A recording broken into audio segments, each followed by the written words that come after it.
গুৰেশ্বৰত ৬২ সংখ্যক শ্ৰীকৃষ্ণৰ ৰাস মহোৎসৱৰ শুভাৰম্ভণি। ৰাস মহোৎসৱ উদ্বোধন কৰে গুৱাহাটী উচ্চ ন্যায়ালয়ৰ অধিবক্তা মানস শৰণীয়াই। ৰাজ্যত আৰম্ভ হ'ল শ্ৰী শ্ৰীকৃষ্ণৰ ৰাস মহোৎসৱ। ৰাস মহোৎসৱক লৈ ৰাজ্যত দেখা গৈছে উৎসৱমুখৰ পৰিৱেশ। তামুলপুৰ জিলাৰ গুৰেশ্বৰ অৰ্ধ সাপ্তাহিক বাজাৰখোলাত ১২ দিনীয়া বৰ্ণাঢ্য কাৰ্যসূচীৰে আয়োজন কৰা শ্ৰীকৃষ্ণৰ ৰাস মহোৎসৱস্থলীতো পৰিলক্ষিত হৈছে অনুৰূপ পৰিৱেশ। ৬২ সংখ্যক গুৰেশ্বৰ আঞ্চলিক ৰাস মহোৎসৱ উদযাপন সমিতিয়ে আয়োজন কৰা ৰাস মহোৎসৱস্থলীৰ মুখ্যদ্বাৰ মুকলি কৰি ৰাস মহোৎসৱৰ শুভাৰম্ভণি ঘটায় গুৱাহাটী উচ্চ ন্যায়ালয়ৰ অধিবক্তা মানস শৰণীয়াই।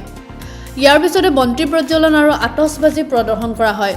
মন্ত্ৰী প্ৰজ্বলন কৰি গুৰেশ্বৰ ৰাজহ চক্ৰৰ চক্ৰ বিষয়া মানসজ্যোতি বৰাকে ধৰি ৬২গৰাকী বিশিষ্ট ব্যক্তিয়ে মন্ত্ৰী প্ৰজ্বলনৰ পিছতে ৰাসস্থলীৰ বাকৰিত প্ৰতিমা স্থাপন কৰি আৰম্ভ কৰা হোমযজ্ঞ আৰু মহিলা নাগাৰা নাম দলে পৰিৱেশন কৰা নামেৰে মুখৰিত হয় শ্ৰীকৃষ্ণৰ বন্দনা।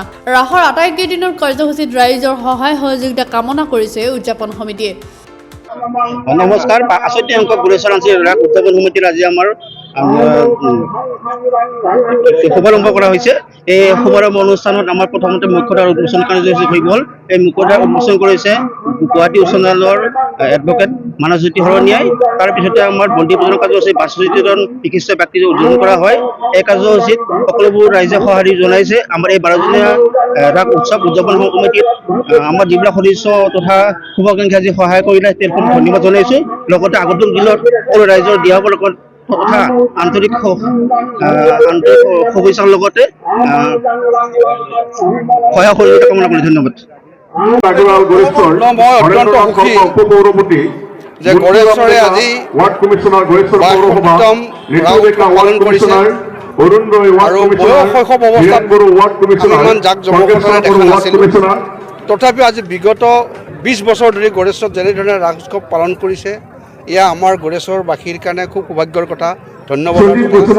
আৰু ৰাস এটা ধৰ্মীয় বা সাংস্কৃতিক অনুষ্ঠানেই নহয় বা এটা বৈষ্ণৱ ধৰ্মৰ তত্ত্বই নহয়, ইয়াৰ লগতে গড়েশ্বৰসমূহ ধৰ্ম বৰ্ণ ভাষা নিৰ্বিশেষে আমি ৰাস একগোট হওঁ আৰু আমি ৰাধা কৃষ্ণৰ মূৰ্তিৰ ওচৰত গড়েশ্বৰৰ শান্তি সম্প্ৰতি আৰু গড়েশ্বৰৰ উন্নতিলৈকে আমি আটাই প্ৰাৰ্থনা কৰোঁ আৰু আমিও প্ৰাৰ্থনা কৰিছোঁ আৰু অন্যসকলেও প্ৰাৰ্থনা কৰিব লাগে।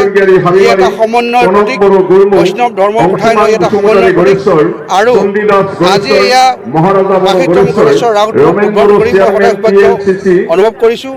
আৰু গড়েশ্বৰবাসী ৰাইজে এই ৰাস মহোৎসৱত ধৰি আমাৰ গড়েশ্বৰবাসী ৰাইজৰ যে এটা ঐক্যতা আছে, আমাৰ মাজত যে ভিন্নতা নাই, আমি যে ধৰ্ম বৰ্ণ বিৰোধে একেই, আমাৰ গড়েশ্বৰ উন্নতি হৈ গড়েশ্বৰ সকলোৱে চিন্তা কৰোঁ। সেয়ে মই সমূহ ৰাইজক আহ্বান জনাওঁ যে এই ৰাসৰ জৰিয়তে গড়েশ্বৰত এটা শান্তি সম্প্ৰীতি অটুট ৰাখক আৰু আমাক ৰাধা কৃষ্ণ দেৱী তেওঁলোকেও ৰাধাকৃষ্ণ আমাক তেওঁলোকৰ সাহস দিয়ক যে গড়েশ্বৰ মনৰে ঐক্যতাৰে আৰু অনাগত দিনবোৰত এনেদৰে ৰাস উৎসৱ পালন কৰিব পাৰে। ধন্যবাদ।